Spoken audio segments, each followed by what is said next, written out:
進行教學交流。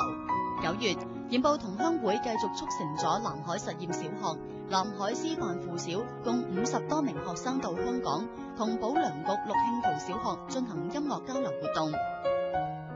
2006年8月，南海遭遇咗近100年一遇嘅特大暴雨，發生咗突發性罕見泥石流災害以及龍捲風。鹽步同鄉會鄉親聽聞消息之後，全體同仁表示極大嘅關注，立即向受災比較嚴重嘅大嶺西潮鎮政府發嚟慰問信，表達對家鄉受災群眾嘅關心同問候，並且向大嶺鎮政府捐款人民幣3萬元，西潮鎮政府捐款2萬元，以表示同鄉會嘅微薄之力。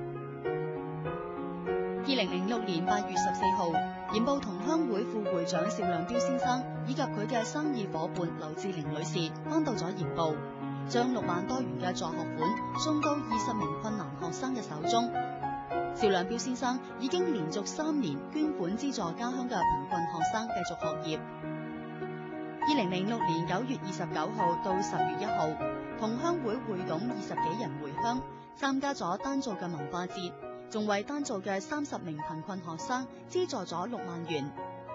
民營企業家高志偉先生受同鄉會熱心支持慈善事業嘅影響，亦都捐助咗3萬元，幫助10名學生。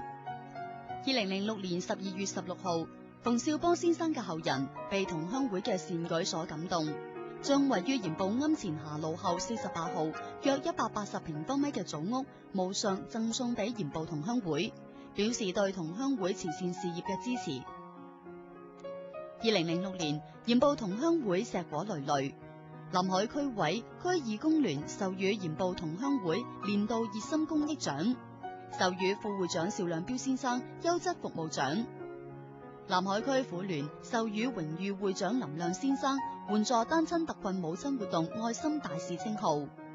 為咗讓更多嘅人了解同鄉會嘅成長歷程，及時咁了解同鄉會嘅動態，加強會員同社會各界嘅溝通同聯繫，同鄉會以開拓進取嘅精神與時俱進，率先創辦咗網頁，開創咗同鄉會創辦網頁嘅先河。鹽步同鄉會董事局成員表示，同鄉會嘅宗旨就係通過一系列嘅慈善公益活動，帶動更多關心家鄉、熱愛家鄉嘅旅外鄉親，推動家鄉嘅慈善事業，為家鄉嘅建設貢獻力量。